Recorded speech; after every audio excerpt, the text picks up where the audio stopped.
You're listening to the AfterBuzz TV network, now the largest new media platform on the web, and your number one source for after-show entertainment. Very good, Keith. Johnson.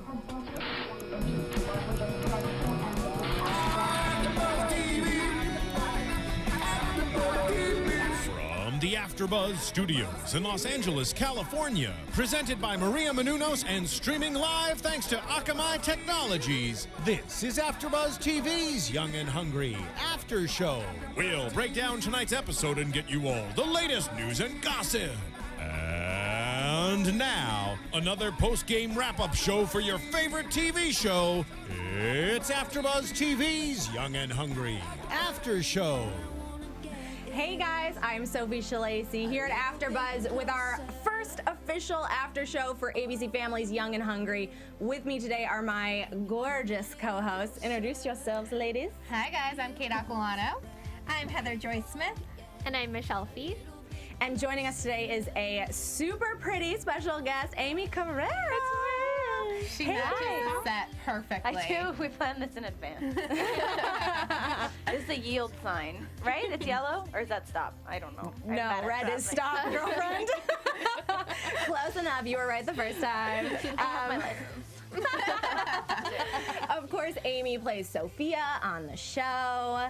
Welcome. Thank you for coming and hanging out with us today. Thank you for having me. We are so excited. So, obviously, the show was so cute. I loved it. I don't know how you guys felt. Yeah, Very cute. Very So cute. fun. One of the things that I really loved about it was the fashion, actually. Such cute clothes and costumes on the show. Do you have any say in what your character gets to wear? Yeah, I mean, if you hate something, they won't make you wear it. But we have this amazing costume designer, Jessica Raplansky, and which makes her sound like a tough Italian girl, but she's actually very like sweet and But anyway, she is great, and I wear a lot of like fit and flare sort of skirts. You'll notice and dresses, and I think it's supposed to be like office appropriate, but it's still a comedy on ABC Family, so we want to make it like cute and shorter than you probably would want to wear to an office. So yeah, I wear a lot of blazers and cute, colorful skater dresses and things. Love it. Love, love, love. Okay, guys, so let's talk about favorite moments, I think, from tonight's show. There were so many good lines, so many like zingers. There were so many good lines. The whole cast was great. I was like, oh, I love her. Oh, wait, I love him. Entourage, like, just everyone is so amazing. Gosh, I love the grilled cheese. But I mean, that was like the hook. The grilled cheese got him. So I love that. I love the food aspect. Yeah. Do Emily or you cook a lot? Emily cooks. I'm a terrible cook, but I'm great at eating the food people cook. But yeah, it's actually loosely based, inspired by a real girl, Gabi Moskowitz, who's a food blogger in San Francisco, and she started a blog around like 2008, kind of when like the economy went south, and about how to eat on a budget and still eat well and have like gourmet food, and it's called Broke Ass Gourmet. And so it's kind of about that, and one of her specialties is like grilled cheese. So I think that's kind of what inspired that. And we actually had tonight we had this like little like premiere party, and she made grilled cheeses for everybody, which was great. Love it. Yeah, How were they? delicious. Okay. They were truffle grilled cheese, so it's fancy. Oh my God. Come on, real Put fancy. truffle in anything, and I'm game. I know, or bacon, truffle or bacon. Oh gosh, Or both. yes. Or both. I need to know her secrets. Grilled cheese is actually my specialty as well. Yeah? Usually after a long night, I like to have it before I go to bed. But I just realized that we never addressed what's going on around here. ABC Family hooked us up with these Believe in Your Selfie t-shirts you as see I try it? to I feel position like- myself, but I don't know how well it's working.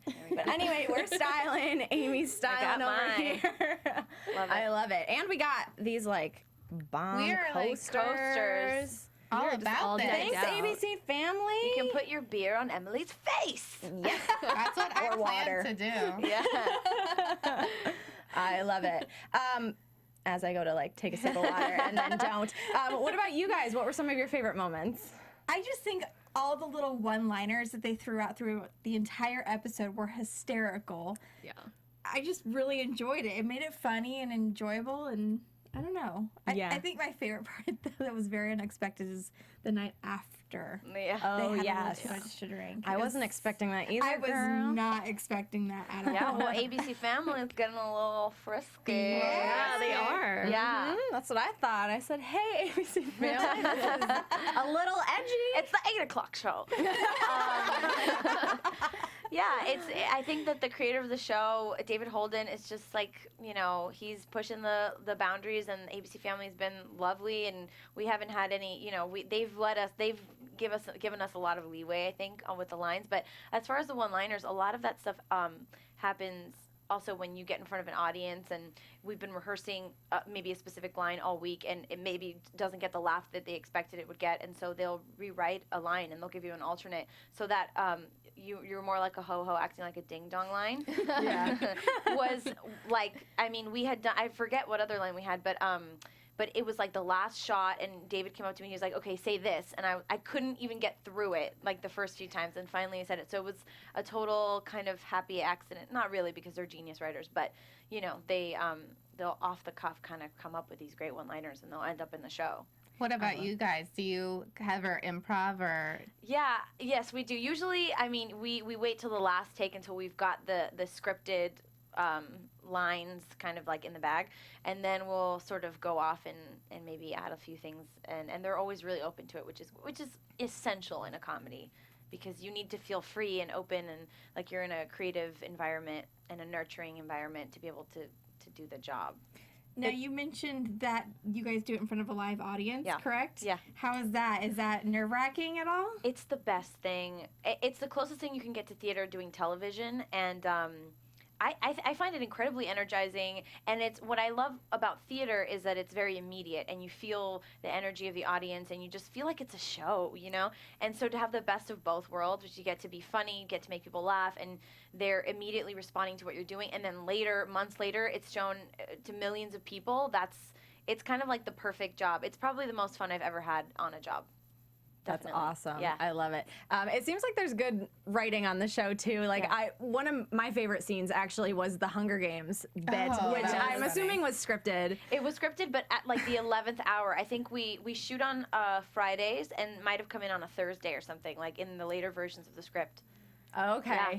I feel like I wouldn't have been able to laughed. get through that. It was hard because, You delivered it so well. Yes. well, it's, you know, it's all them. But I love that aspect of the show, and that it's so, they're constantly refining it, and I think if you keep watching the series, you'll see that it only gets better, because I think with comedy writers, they learn your voice, they learn your cadence, and they sort of write to your strengths. And so I think as the show progresses, I think we hit a stride, you know, and you can see it in the pilot, and it only just gets better, I think. And I hope people will stick around and watch that and get to see the characters grow. Oh, absolutely. I think they will. Yeah. for For sure. We're gonna keep watching. Yay! Absolutely. I feel like it has a huge following just because of the people that are in it. Oh my gosh, yeah. It's so big on Twitter, and you know, there's obviously been a big campaign around it leading up to the premiere. But I saw, you know, Emily was live tweeting today, and I saw even just fans keep being like, "I'm definitely watching." Yeah. Like there are a ton of replies on everything. It's awesome. And with Ashley Tisdale behind the show, that only helps. so. Totally. They've got just ABC Family's good about that. They get really great people that have like built-in fan bases that will follow them anywhere. So it's really great. And we did a live tweet. I don't have a Twitter, but I have an Instagram. And so we all went to the ABC Family building, and we were doing a live tweet. And apparently Young and Hungry was trending on Twitter, Yeah. which You is got it. great. And so was Emily Osment, Yay! which is great Wow. too. So yeah, it's been awesome, and it's great to be an actor on a show that the network really believes in, and will kind of like put a lot of support behind. Sure. And it seems like you guys must just have so much fun on set too. 'Cause Yeah. It's such a fun environment and a fun It has show. to be. Do you have any fun behind the scenes or behind the scenes? What's in that mug? It is Wine Wednesday. We talked about that Yeah, we earlier. did. No, I have only had energy drinks tonight, unfortunately. Anyway, behind the scenes stories. Tell us some scoop. Yeah, I mean, there's always something going on. Like, for example, Kim, drives a different car every day. Has a new assistant every day. I've never seen her with the same car twice. And she's just, everybody kind of brings their own sort of energy, and it just makes for a really kind of quirky environment, you know. Rex is not anything like the characters he played on Entourage or like the character he plays on Young and Hungry. He's very dry. His sense of humor is very dry. He's very direct. And I'll never forget one of the first times I met him. We were all sitting around kind of like this, and we were talking about something about sports or something that I was like trying to impress people with my knowledge of, and I don't have any. So and he was like, I'm bored. Can we talk about something else? And I'm like, thank you so much. So it's just great. All the personalities kind of, they work together, and everyone's sort of like their own little character. So, yeah. So what's your favorite sports team? The Heat. The Heat. Okay. Because I'm from Miami, so, you know, I have to like them, I guess. Like, I can't No, that's not true. I'm like a fan that. of, I used to not be a fan. I was upset about what happened. He was like, I'm talking about talents at South Beach. But then I was like, you know what? The guy is an excellent athlete, and he deserves all of the great things that he has coming his way. And so go LeBron James. I'm a fan now. I know you were worried about it, and now I'm a fan. So concerned. He was so great. Aimee Carrero doesn't like He was tweeting up a storm. You were on Twitter. You didn't see it. So I'm glad we got that clear. Totally. And being from Miami, I know so many Sofia Rodriguez's for real. I probably know 7 real Sofia Rodriguez's. Wow. Which is the name on the show, the name of the character. I play. Right. Do you take a little bit from each of those Sophias and put them into your... No, but you know, never too late. I actually was wondering when I watched the show if you have a friend, like that best friend who's like sassy and puts you in your place, and if you were channeling that at all. Yeah, I think so. I think it's important to kind of find a place of connection, because otherwise you're playing like an idea, and that's kind of an actory talk that no one's interested in. But yeah, I definitely have. I've been very blessed in my life to surround myself with people, I think, that tell me the truth, and I much prefer that than somebody that's going to pander. So I like that about Sofia, and it's great to play a character that you like, too, because you don't have to like them to play them, but it's good to look up to somebody and say, I wish I was a little more like that. I wish I was a little more confident and maybe less scared to say what I really mean. For sure. Yeah. So I like her name. Sophia. Sophie. Yeah. We saw that.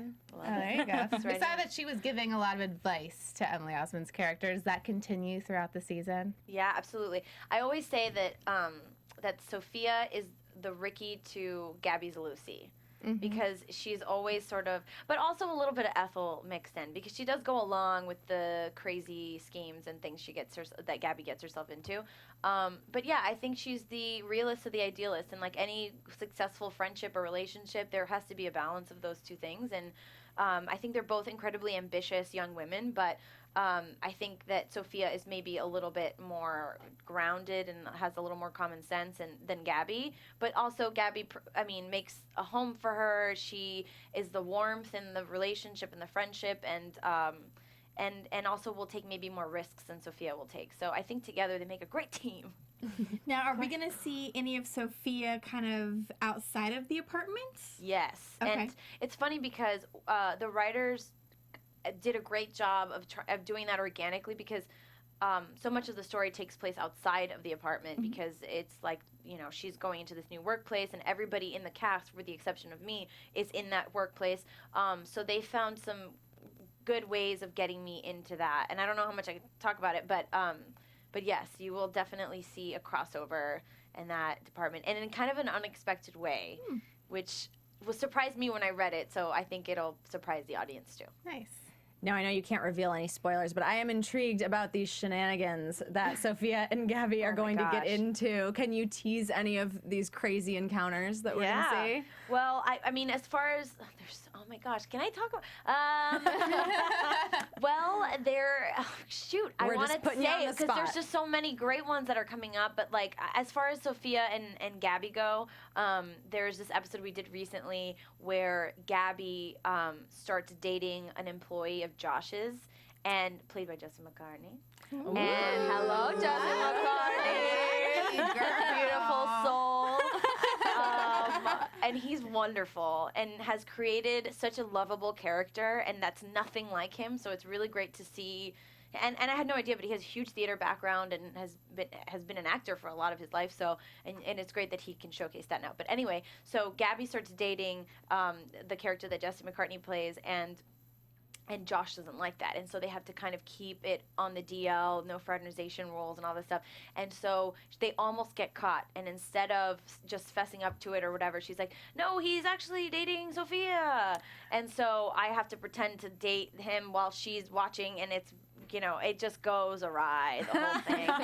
So, yeah, but that it's kind of in that way, like, and I Love Lucy or something like that, where it's like, a lot of the shows, a lot of the conflict is internal, and it's about the decisions they make and kind of like getting them out of the holes they're in. So I'm excited. yeah. Yeah, me fun. too. Do you have a favorite moment from filming? How far into filming are you, actually, before I ask that question? Well, we're almost done. We have this episode we're shooting this week and then the one following. And so, yeah, we've done 8, and we're doing a 10 episode order, and hopefully more. But for right now, that's what we're doing. And so, yeah, we only have like a week and some change left. Oh, wow. So it's going to be sad. So sad. But you'll be able to watch it like Yeah. you did with Go us relive today. it. We just screened it in the other room, and this was your 3rd time watching the show today. Yes. So how many times is that total? A lot of times. I've probably seen it 5 times. Okay. Yeah. Do you pick up something new every time you watch it? Yes. The subtleties. Yeah, I mean, I think what's really great is when you're shooting a show and you're not in every scene, and maybe you don't get to see every scene being shot, and so you get to, like, also from a different eye, because you're watching it in person, it's different than if you're watching it through a camera or a monitor. So it just feels more intimate through a monitor. You can pick up all the little nuances of the choices that these actors have made, and it's always really great to see that, you know, like, oh my gosh, I didn't know she was doing that. I wonder if she knows she was doing that. That's amazing. Very funny. Very fun. So, Just like overanalyze. Yeah. I love it. Well, I loved when they were karaokeing in the kitchen. Yeah. But you Yeah. were saying that you did the open? Was I yeah. overhearing that? Yeah. I was like singing something. So Ashley Tisdale, who is our producer, or our executive producer, her fiance is the composer for the show, and so he wrote this really cool like little jingle in the beginning, and it was like, I don't know who did the voice, so we heard it, and then they were like, would you guys like to record some of the harmonies for it? And so we're like, yeah, we'll go into the studio and record. And I was like, I'm ready. I woke up that morning, I was warming up, I was doing my vocal exercises, and then I get there, he goes, okay, so all you have to do is go, ooh, and I was like, that's it? She's like, I have my hot tea and everything. I know, I have my honey. But yeah, that's it. But yeah, we got to do that, which is really cool. And I mean, you're not gonna be able to like, oh, that's Jonathan. Oh, that's Emily. You know. But it was fun to know that we did it, and it's Very fun. You know, it's just like a Will cool little we get- stamp. Will we get to see Sophia sing on the show ever? I don't know. You get to see her dance in a cage. Oh. So there's a teaser. There's a little I'm so in for that. A bomb to drop. Right. How can we not follow up on that? Yeah, well, it's funny because when you're dancing in a cage, and I know you've all done that a lot. No. Obviously. It's weird because you want, as like a woman, you're like, well, I'm not gonna dance in a cage sexy. I'm not gonna do that. So I had to find a way to kind of make it okay with myself to be in a cage in a sexy outfit, and so I decided I would just dance really terribly. So Sophia's a terrible dancer, but she might be a good singer. We don't know. We haven't you explored it. Good dancer in real life? No. No. I mean, I feel like I have to give back my Latin card because I'm a decent salsa dancer. You know, I can get by. I think I'm better than the average non-Latin person with the salsa and the merengue, but yeah, I mean, I'm nothing to write home about with the dancing. It sounds like you might have had a singing background, though. Yeah, I mean, I did some musical theater when I was younger, and that's something I would love to do more of, but I wouldn't consider myself a singer. Like, I wouldn't consider myself a comedian. I would consider myself an actor who could deliver a funny line. I think I can carry a tune. This sounds really great. I'm feeling myself.